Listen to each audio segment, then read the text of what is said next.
Bon Franck, on s'est rencontrés hier, puisque tu t'étais retrouvé à la rue, c'est ça? Oui. On a eu le 115 et il y a une place qui s'est libérée, mais à Vitry-le-François.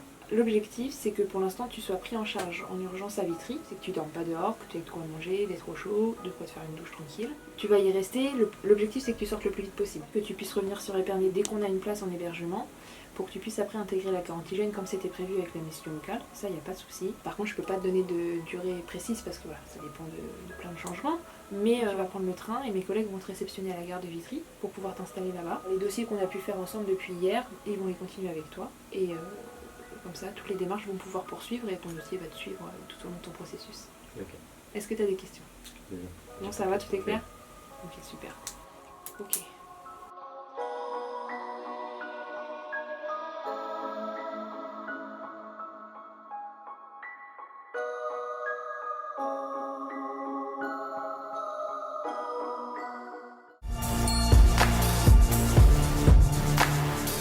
Le chantier éducatif est un outil de la prévention, il est inclus dans le fonctionnement du service de rue. Il s'inscrit dans une démarche globale de prévention et se situe en amont du dispositif d'insertion par l'activité économique. Il repose sur deux axes, la dimension sociale et la dimension technique et professionnelle.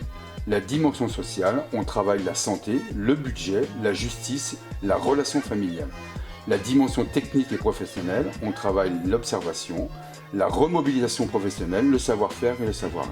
Je ne sais pas où il est, puis moi je n'ai pas le temps d'aller le voir, donc ça serait bien qu'il y ait un éducateur qui exceptionnellement qu'il aille le réveiller et qu'il aille réveiller aussi, comment il s'appelle, Thomas.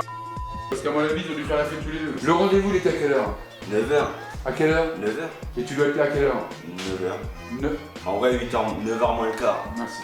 Le public du chantier éducatif s'adresse à des jeunes de 16-25 ans, jeunes issus de la marginalisation, montrant des signes d'isolement, les jeunes condamnés à des travaux d'intérêt généraux et des jeunes exclus temporairement de l'éducation nationale.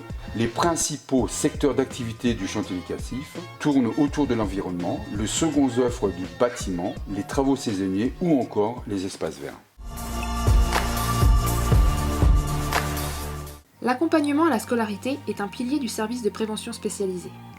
Il a pour objectif principal de lutter contre le décrochage scolaire et d'aider les familles à s'investir dans la scolarité de leurs enfants. Le dispositif s'appuie sur deux actions principales. Le tutorat scolaire est ouvert 3 soirs par semaine. Il accueille les collégiens et lycéens sparnassiens en groupe pour les aider dans la réalisation de leurs devoirs et leur proposer des activités collectives de soutien à la scolarité et d'ouverture culturelle. Je viens ici parce que chez moi on peut pas m'aider, ils sont toujours occupés, mais ici il y a des tuteurs qui peuvent m'aider. Moi je viens au tutorat pour faire mes devoirs parce que chez moi il y a ma petite sœur et je peux pas me concentrer. Parce que ma mère elle me l'a demandé. La deuxième action concerne la prise en charge des exclus temporaires de l'éducation nationale. En partenariat avec l'ensemble des partenaires du territoire, l'éducatrice propose un accompagnement individualisé. L'objectif est de permettre aux jeunes de mettre du sens à la sanction et de réintégrer son établissement dans de meilleures conditions. En complément de ces deux actions, le service propose aux jeunes et aux familles d'être accompagnés individuellement, que ce soit pour des accompagnements physiques au sein des établissements scolaires, l'orientation vers des partenaires tels que le dispositif de réussite éducative ou des rencontres régulières visant le soutien à la parentalité. On a des combinaisons, on a des gants, d'accord. Vous avez tous des chaussures fermées, yes. On reste calme, d'accord. C'est des êtres vivants les abeilles. On va essayer de les déranger au minimum. Pourquoi on met de la fumée? C'est pour dire quand on arrive. Pour qu'elle soit moins agressive. Les actions collectives sont un outil indispensable pour les éducateurs du service de prévention spécialisé. Ça nous permet en fait de pouvoir mobiliser des jeunes, de créer des actions sur le territoire mais aussi à l'extérieur du territoire. C'est un outil de socialisation, un outil d'ouverture vers le monde dans lequel on vit. Et pour nous, les jeunes, ils ont besoin de cet outil-là pour pouvoir s'épanouir. Nous avons installé des ruches sur le quartier Bernon et nous avons en fait pu récolter du miel que nous allons vendre et qui va nous permettre d'autofinancer les prochaines actions collectives. Il y a un peu de miel autour et surtout beaucoup de plantes. Bon, on espère qu'on verra une reine pour Olivier. Il y a du miel. Sur la dernière ruche. Ce serait bien. Loge-toi est un dispositif régional d'accompagnement accessible partout en région Grand Est, visant à faciliter l'accès au logement. Destiné à un public jeune, de 15 à 29 ans, et actif, employé, apprenti ou demandeur d'emploi, Ce dispositif a pour but de mettre en relation les différents acteurs du logement pour répondre au mieux aux attentes de cette population. L'objectif est de trouver des solutions adaptées à chaque situation, de mener un accompagnement personnalisé vers le logement et de sécuriser les parcours locatifs par des orientations auprès de partenaires compétents, comme les missions locales, Pôle emploi, Loge-toi Reims ou Châlons-en-Champagne, ou bien encore les centres de formation et les bailleurs sociaux. La maison d'accueil temporaire est destinée à accueillir des personnes fragiles qui ont besoin d'une présence éducative soutenante au quotidien. Elle se compose de 9 appartements du type 1 au type 4. La présence éducative en continu est assurée par des travailleurs sociaux, des veilleurs de nuit et des maîtresses de maison. C'est un lieu central et un lieu de repère pour toutes les personnes hébergées. Elles peuvent venir chercher des dépannages alimentaires, évoquer un problème ou simplement rencontrer quelqu'un quand elles en éprouvent le besoin. Tous les dispositifs sont accueillis au sein de la maison d'accueil temporaire, que ce soit des hébergements d'urgence jeunes, des femmes victimes de violences, les conventions mère-enfant, les aménagements de peine, ainsi que le dispositif de réinsertion sociale. Cela permet une vraie mixité positive, sans cesse en mouvement, parce que des jeunes, des adultes isolés et des familles se côtoient et se rencontrent au quotidien.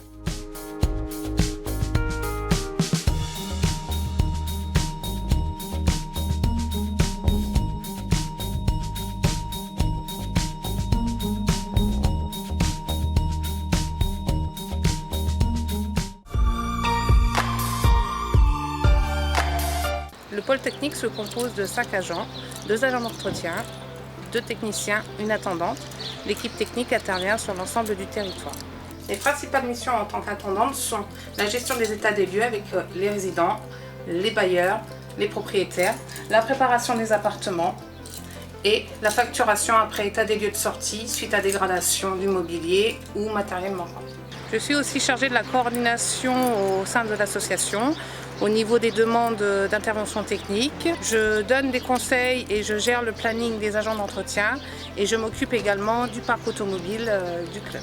Je m'occupe aussi de la gestion des stocks avec la commande des fournitures, des produits d'entretien, des devis, des achats. Enfin, je suis aussi responsable de la gestion des clés. Je suis chargée de vérifier qu'il y a bien toutes les clés sur tous les appartements, de les commander auprès des serruriers et de les remplacer si besoin.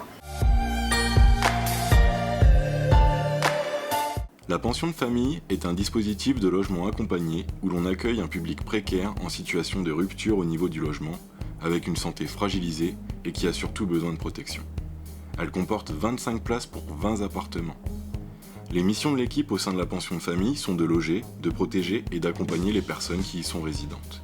Cette équipe est composée de 2 veilleurs de nuit, de 2 hôtes, d'une auxiliaire de vie sociale et de 2 travailleurs sociaux. Les objectifs de travail sont de rompre l'isolement des pensionnaires et de garantir le maintien en état du logement de façon pérenne par son occupant. Pour cela, de nombreuses activités collectives de projets et de séjours ont pu voir le jour. En effet, la dimension collective est très présente au sein de la pension de famille, mais il y a également un aspect d'accompagnement individuel que 2 travailleurs sociaux coordonnent auprès des résidents de la structure. April est un dispositif de prévention des expulsions locatives mis en place en partenariat avec Pluriel Novilia depuis septembre 2014. Il vient compléter les dispositifs de droit commun déjà existants. Il s'adresse aux familles qui n'auraient pas répondu aux propositions de rencontre et d'accompagnement du bailleur, de la CSD ou du CCAS. Grâce à une démarche d'aller vers, les matins, soirées, week-ends, la multiplication des tentatives de rencontres à domicile, plus de 300 cette année, 97% des familles ont pu être rencontrées. L'objectif principal est la reprise du paiement des loyers et l'accompagnement pour la signature d'un plan avec le chargé de contentieux de Pluriel Novilia. Cette année, 60% des familles ont repris le paiement des loyers durant l'accompagnement social. Les actions collectives complètent l'accompagnement individuel des familles. Elles permettent la coformation des acteurs sparnassiens travaillant dans le logement et l'hébergement. Ah bah vous avez une question. Une question sur les charges locatives. Quelle couleur? Rouge. Est-ce que l'eau chaude ou froide dans mes charges est au même prix que le mètre cube fourni dans le contrat Veolia? Démarrés en février 2017, les ateliers sociolinguistiques s'adressent au public migrant afin de les accompagner vers l'autonomie en leur donnant les clés linguistiques et socio-culturelles qui leur permettront de devenir acteurs sociaux à part entière. Pour cela, les ateliers socio-linguistiques se basent sur le niveau A du cadre européen commun de référence, niveau A qui a été divisé en 4 sous-groupes afin de faciliter la répartition des apprenants en fonction de leur niveau. Les ASL sont construits suivant 3 axes d'action. La découverte de la société française et de la notion de citoyenneté dans l'interculturalité, l'ancrage de l'apprentissage du français dans des actions socialisantes à composante linguistique, et enfin l'accompagnement à l'autonomie sociale des publics migrants dans 3 domaines que sont le public, le pratique et le professionnel.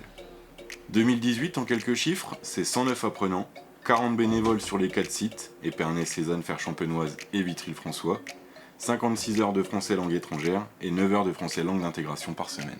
On change un peu, toujours dans la classe. Là, on fait autre chose que la classe. Hein ouais. 2 kilomètres carrés,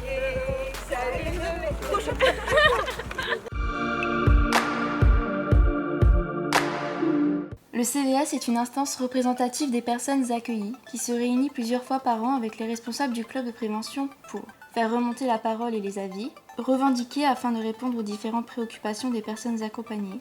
Il s'adresse à toutes les personnes accueillies et accompagnées par le service hébergement et par le service insertion par le logement du club de prévention d'Épernay.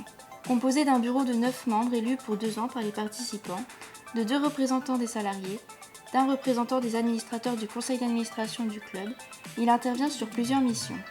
L'accompagnement social et le règlement de fonctionnement du club, la vie quotidienne, les activités et l'animation, les projets divers et l'entretien des locaux. En 2018, le CVS a mis en place plusieurs actions, comme notamment un groupe d'expression, ou encore l'arbre de Noël des enfants accueillis.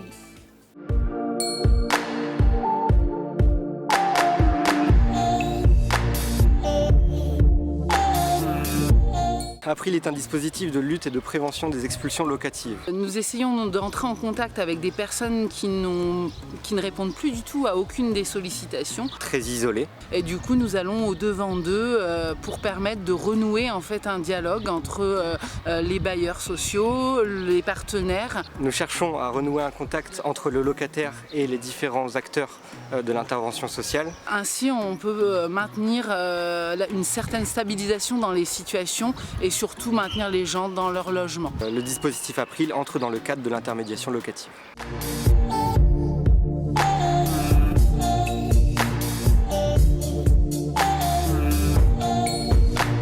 À Vitry-le-François, l'équipe œuvre tant dans l'hébergement que le logement.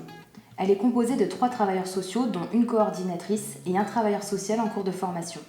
Il y a également 2 veilleurs de nuit qui assurent la sécurité des biens et des personnes. Les accompagnements sociaux se traduisent par des rendez-vous au bureau, mais aussi en visite à domicile. Nous accompagnons les personnes tant dans l'administratif que la santé, l'emploi, le budget, etc., toujours dans le but de les aider à parvenir au logement, ou bien même de s'y maintenir selon leur situation et leurs projets. L'équipe œuvre au sein de différents dispositifs, tels que le centre d'accueil d'orientation, l'hébergement d'urgence pour demandeurs d'asile, l'hébergement d'urgence pour femmes victimes de violences, ou encore l'hébergement d'urgence hivernal. Tout ceci est possible grâce au partenariat et au réseau que l'on a su tisser avec les institutions et les associations vitriates. Après 1 an et demi au sein du club à Vitry-le-François, c'est toujours avec un réel plaisir que je viens travailler chaque jour et en espérant que ça dure encore longtemps pour de nouvelles aventures.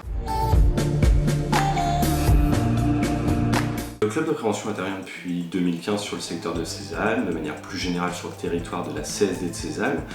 Donc on propose des dispositifs d'hébergement pour personnes de droit commun et également pour les personnes en demande d'asile. Et puis on a également des mesures d'accompagnement au logement, que ce soit via des mesures d'accompagnement social liées au logement pour l'entrée ou le maintien dans les lieux ou des baux glissants. Là on pourrait caler les rendez-vous à laquelle ? Ouais. Le matin, ouais. On bloque. Après ça dépendra des AS.